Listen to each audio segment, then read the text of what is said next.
Bom dia, irmão e irmã, paz do Senhor Jesus. Deus abençoe o nosso dia, seja um dia maravilhoso. Na santa paz do Senhor Jesus, que seja repreendida toda tribulação que vem tirar nossa paz, que vem nos estressar, em nome de Jesus. Dai-nos paciência, dai-nos sabedoria, dai-nos maturidade para lidar com os problemas do dia, com os problemas, que surgirem. Que a gente venha cada dia mais se aproximar do Senhor, e conhecer mais o nosso Pai, o nosso Deus. Amém? Então hoje é capítulo 19 de João, o devocional de hoje. Está se aproximando para o final de João. Depois vai ser Atos, a história da igreja primitiva.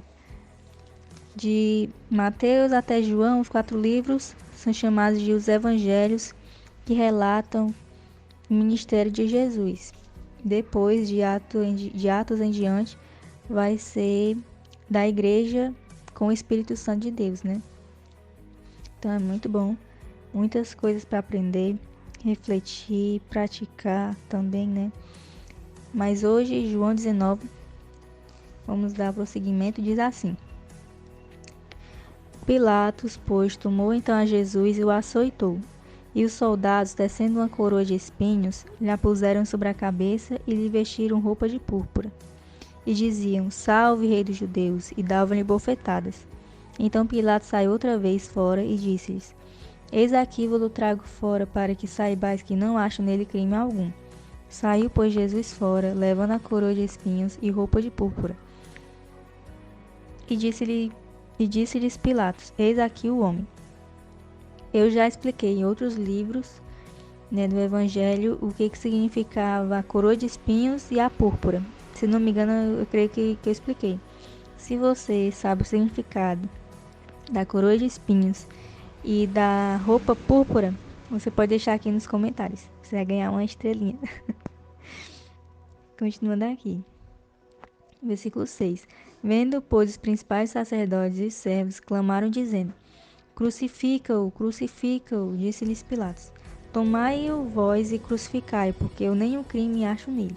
Responderam-lhe os judeus: Nós temos uma lei, e segundo a nossa lei, deve morrer porque se fez filho de Deus. E eles estavam achando assim, que Jesus estava blasfemando, E Pilatos, quando ouviu esta palavra, mais atemorizado ficou. E entrou outra vez na audiência e disse a Jesus: De onde és tu? Mas Jesus não lhe deu resposta. Disse-lhe, pois, Pilatos: Não me falas a mim? Não sabes tu que tenho poder para te crucificar e tenho poder para te soltar? Respondeu Jesus: Nenhum poder terias contra mim se de cima não te fosse dado. Mas aquele que me entregou a ti, maior pecado tem. Desde então Pilatos procurava soltá-lo, mas os judeus clamavam dizendo: Se soltas este, não és amigo de César. Qualquer que se faz rei é contra César. Ouvindo, pois, Pilatos este dito, levou Jesus para fora e assentou-se no tribunal, num lugar chamado Litóstronos, e em hebraico Gabatá. E era a preparação da Páscoa, e quase a hora sexta. Então disse aos judeus: Eis aqui o vosso rei. Mas eles bradaram: Tira, tira, crucifica-o. Disse-lhes Pilatos: Eis de crucificar o vosso rei. Responderam os principais sacerdotes: Não temos rei, senão César. Então, em outros livros que a gente tem, os 4 evangelhos, e eles relatam, alguns de uma forma parecida e outros deixam de relatar outras coisas, alguns detalhes, Então aqui, nesse momento, o que aconteceu aqui, teve também a figura da mulher de Pilatos, que ela disse que teve um sonho também, que não fizesse mal a Jesus, uma coisa assim. E aí Pilatos pega uma bacia e lava as mãos e diz que está... Como é que ele diz? Eu lavo minhas mãos da situação.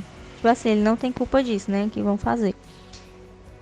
Aí, aqui eles já dizem que eles não têm rei, senão César, É a maior falsidade, Porque eles queriam um Messias para ir contra César, para juntar um exército, E porque Israel estava sob domínio de Roma, E eles acreditavam que o Messias ia ser aquele guerreiro, aquele militar que iria fazer uma guerra contra Roma e libertar Israel, E aí, como eles queriam era acabar, né, com a vida de Jesus, eles disseram isso, mas não era verdade, né?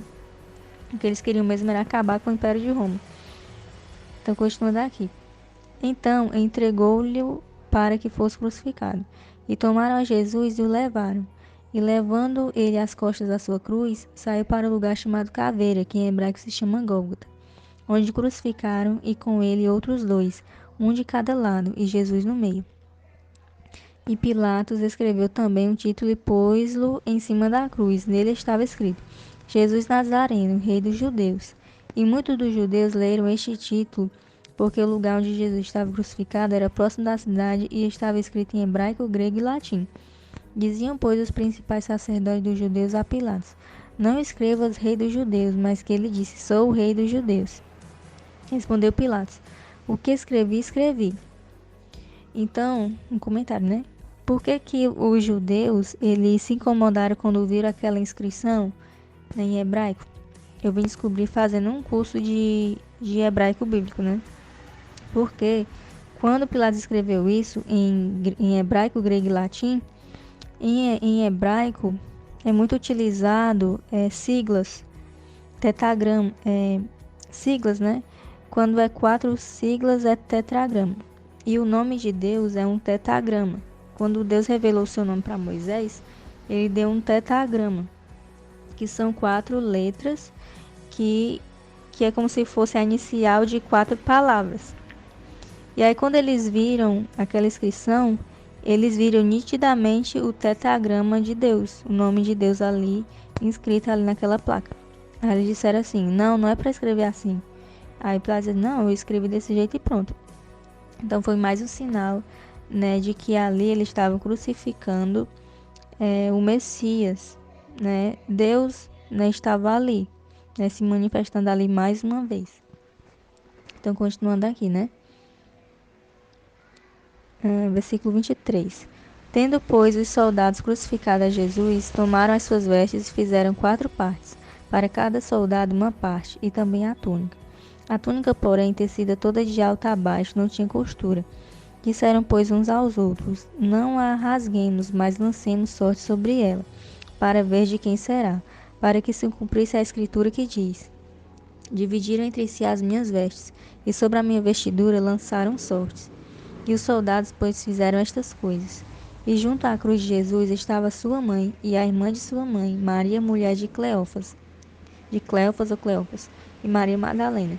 Ora, Jesus, vendo ali sua mãe, e que os discípulos a quem ele amava estavam presentes, disse à sua mãe: Mulher, eis aí o teu filho. Provavelmente esse discípulo era João, né? Depois disse ao discípulo: Eis aí a tua mãe. E desde aquela hora o discípulo a recebeu em sua casa. Depois, sabendo Jesus que já todas as coisas estavam terminadas, para que a escritura se cumprisse, disse: Tenho sede. Estava, pois, ali um vaso cheio de vinagre. E encheram de vinagre uma esponja e, pondo-a no ensope, lhe chegaram à boca. Alguns historiadores dizem que naquela época não existia saneamento básico, né, como a gente vê hoje. Muitas cidades, né, hoje em dia ainda são assim, não existe saneamento básico, não existe esgoto, né? Então naquela época as pessoas não tinham assim essa noção de esgoto, né, de ter encanação, essas coisas assim. Algumas civilizações já tinham, né? Mas na Europa era até hoje em algumas cidades as pessoas que vão, né, para lá veem ratos, veem muita sujeira, né? E ali na Europa foi um palco de uma peste muito, muito horrível, né, na Idade Média, que foi a peste negra, matou muitas pessoas. E ela veio a partir do rato, né? E lá tinha muito rato, muita sujeira, né? E aí teve essa peste e matou muitas pessoas, acho que foi milhares de pessoas mesmo. E aí, lá, né, como era dominado por Roma, e aí vieram, né, com esses costumes e tal. E eles não tinham banheiro, né? O banheiro lá era comunitário. E não tinha esse negócio de descarga, né? Então, quando eles faziam necessidade, eles tinham lá um balde, um vaso, que era com vinagre. E aí eles se limpavam com esse vinagre, né? E aí alguns historiadores dizem que esse vinagre que eles pegaram foi disso, né? Eles pegaram lá do vinagre lá que eles usavam como papel higiênico, digamos assim, né? E colocaram na boca de Jesus. Eles se limpavam com a esponja, né? E aí alguns historiadores dizem, né, que na verdade isso daí foi tipo eles pegaram a esponja suja, né, que a pessoa passa na bunda e colocaram, né, para Jesus, para você ver, né, como eles eram perversos. Teve até uma psiquiatra que ela é muito famosa, acho que o nome dela é Ana Beatriz Barbosa, que ela até citou que ela fala sobre psicopatia. E ela citou que disse que esses homens que fizeram isso com Jesus provavelmente tinham a personalidade de psicopata, né? Porque psicopatia não é só aquelas pessoas que serial killer, né? Que ficam matando muitas pessoas, né? Mas é aquela personalidade vem do narcisismo junto com a perversidade, né? Então, uma pessoa psicopata é aquela pessoa que usa outras pessoas como objetos, né? E com a finalidade de fazer algum dano, de causar mal para se divertir, né, ou para ter algum benefício próprio, né? Então, quando a gente vai se aprofundar mais, né, na história, a gente vê como que a gravidade da situação, ou se for uma situação boa, né, a gente sabe que não é, a gente lê aqui na palavra, a gente já se maravilha, imagina quando se a gente fosse daquela época, né? Então vamos continuar aqui. 30. E quando Jesus tomou o vinagre, disse: Está consumado. Inclinando a cabeça, entregou o Espírito. Os judeus, pois, para que no sábado não ficassem os corpos na cruz, visto como era a preparação, pois era grande o dia de sábado. O grande dia de sábado, na verdade, era o grande sábado, né, que eles chamavam ou chamam de Shabaton.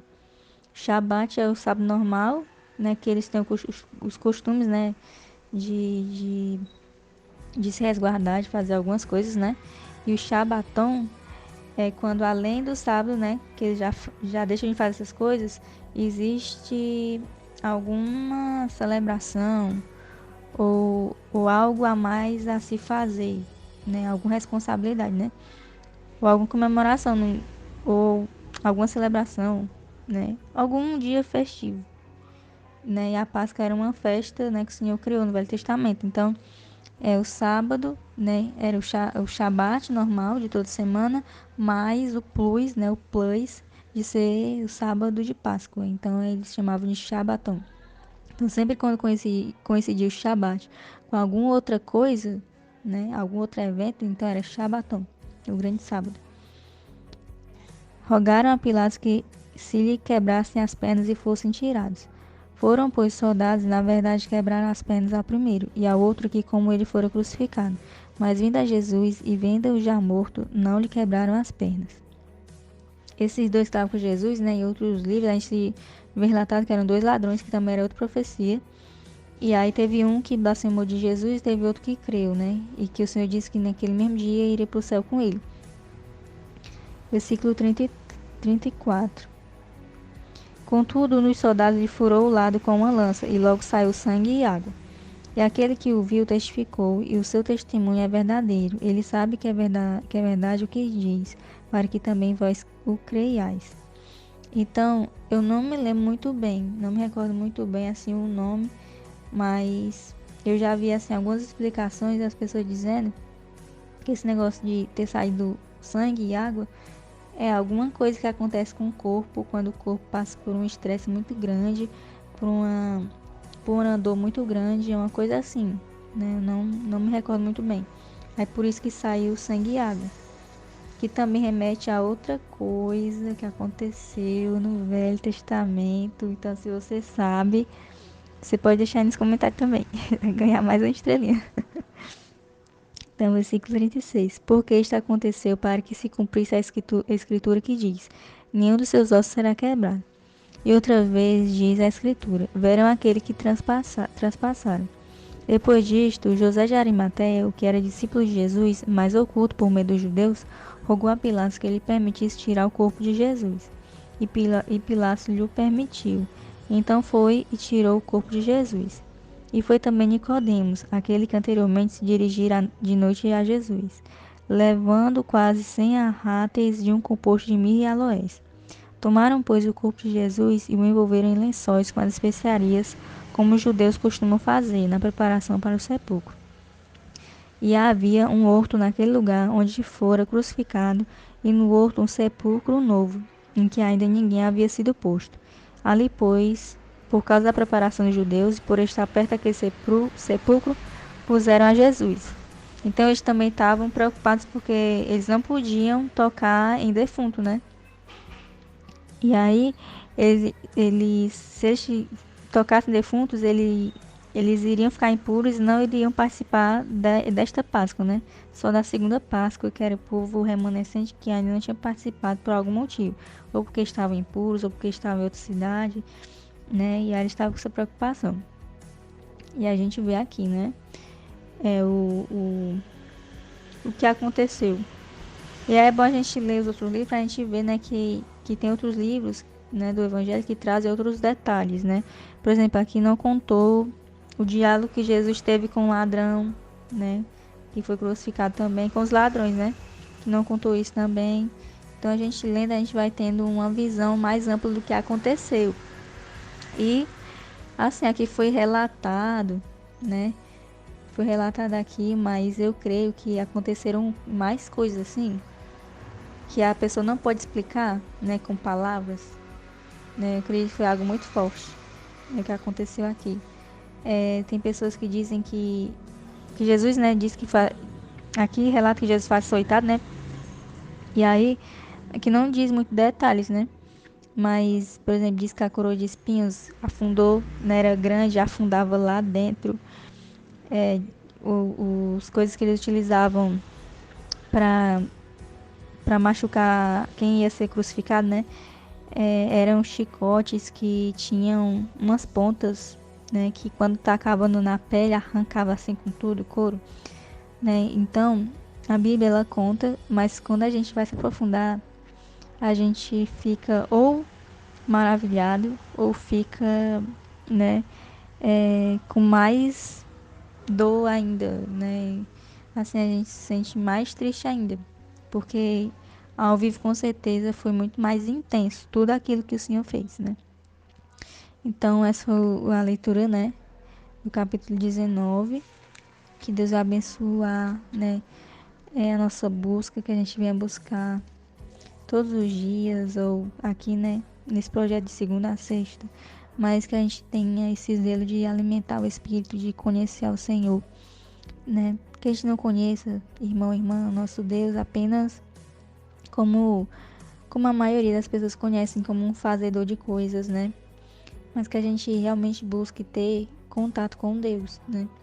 Não é só um Deus distante, né?